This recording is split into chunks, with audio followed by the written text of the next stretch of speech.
बारिश की हल्की हल्की बूंदें कच्चे सहन में गिर रही थीं। छत से टपकता हुआ पानी मिट्टी में मिलकर अजीब सी बू पैदा कर रहा था। 12 साला अहमद एक कोने में बैठा अपनी फटी हुई किताब को बार बार अलट पलट कर देख रहा था। किताब के कुछ सफ़े गुम थे और कुछ पर पानी के निशान थे। यह इसकी जिंदगी की वाहिद किताब थी। अहमद के वालिद अब्दाल रहमान एक मेहनती मगर थका हुआ इंसान थे। दिन भर मजदूरी करने के बाद उनके चेहरे पर थकन और मायूसी साफ नजर आती थी। वो चाहते थे कि उनका बेटा पढ़ लिख कर कुछ बने, मगर गुर्बत हर ख्वाब के आगे दीवार बनकर खड़ी थी। इस रात अहमद ने हिम्मत करके कहा, अब्बू, मैं बड़ा होकर इंजीनियर बनना चाहता हूँ। मैं चाहता हूँ कि हमारी जिंदगी बदल जाए। अब्दाल रहमान ने अहमद को देखा, फिर खाली दीवार की तरफ नजरें जमा दी।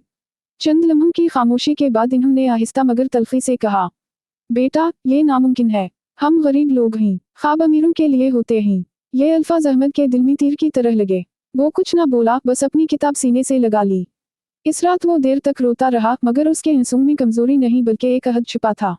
Dash dash dash. अगले दिन से अहमद की जिंदगी बदलने लगी। वो स्कूल के बाद लोगों के जूते पालिश करता, अखबार बेचता और रात को मोमबत्ती की रोशनी में पढ़ता। कई बार नींद आंखों पर हावी हो जाती, मगर वो खुद से कहता, अगर आज हार मान ली तो अब्बू की बात सच हो जाएगी।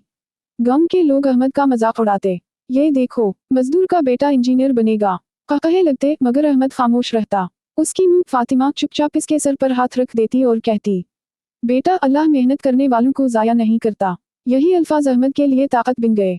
Dash dash dash. वक्त गुजरता गया। अहमद स्कूल में हमेशा अव्वल आता, मगर फीस ना होने की वजह से कई बार उसे निकाल दिया गया।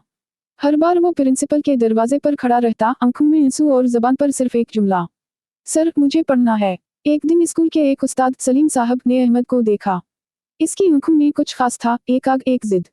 इन्होंने अहमद की फीस खुद अदा की और कहा, बेटा, अगर तुमने हार ना मानी तो दुनिया तुम्हारे आगे हार मान लेगी। यह दिन अहमद की जिंदगी का अहम मोड़ था। Dash dash dash. मैट्रिक के इम्तिहान में अहमद ने पूरे जिला में टॉप किया। अखबार में उसकी तस्वीर छपी। लोग हैरान थे। अब्दाल रहमान ने अखबार हाथ में पकड़ा तो उसके हाथ कांप रहे थे। इसकी आंखों से आंसू बहने लगे। वही वालिद जिसने कभी कहा था, ये नामुमकिन है, आज अपने बेटे पर फख्र कर रहा था। मगर सफर अभी खत्म नहीं हुआ था। कॉलेज फिर यूनिवर्सिटी, हर जगह मसाइल, पैसे की कमी, थकन, तन्हाई। कई बार अहमद ने सोचा सब छोड़ दे, मगर फिर उसे अब्बू के वो अल्फाज याद आ जाते, ये नामुमकिन है। वो मुस्कुरा कर कहता, मैं नामुमकिन को मुमकिन बना कर दिखाऊंगा। Dash dash dash. यूनिवर्सिटी के आखिरी साल में अहमद को एक बड़ा प्रोजेक्ट मिला। वो रात दिन मेहनत करता रहा। कई बार नाकामी हुई, मगर उसने हिम्मत ना हारी। आखिरकार इसका प्रोजेक्ट कामयाब हुआ और उसे एक बड़ी कंपनी से जॉब ऑफर मिल गई। पहली तनख्वाह से अहमद ने अपने वालिद के लिए नई जूती और मुंह के लिए दोपट्टा खरीदा। जब उसने लिफाफा अब्दाल रहमान के हाथ में दिया तो वालिद ने कांपती आवाज में कहा, बेटा, मैं गलत था। नामुमकिन कुछ भी नहीं। अहमद ने अपने वालिद के हाथ चूम लिए। Dash dash dash. आज अहमद एक कामयाब इंजीनियर है।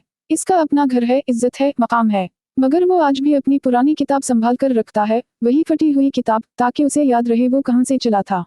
वो अक्सर नौजवानों से कहता है, अगर लोग कहीं ये नामुमकिन है तो समझ लो तुम सही रास्ते पर हो।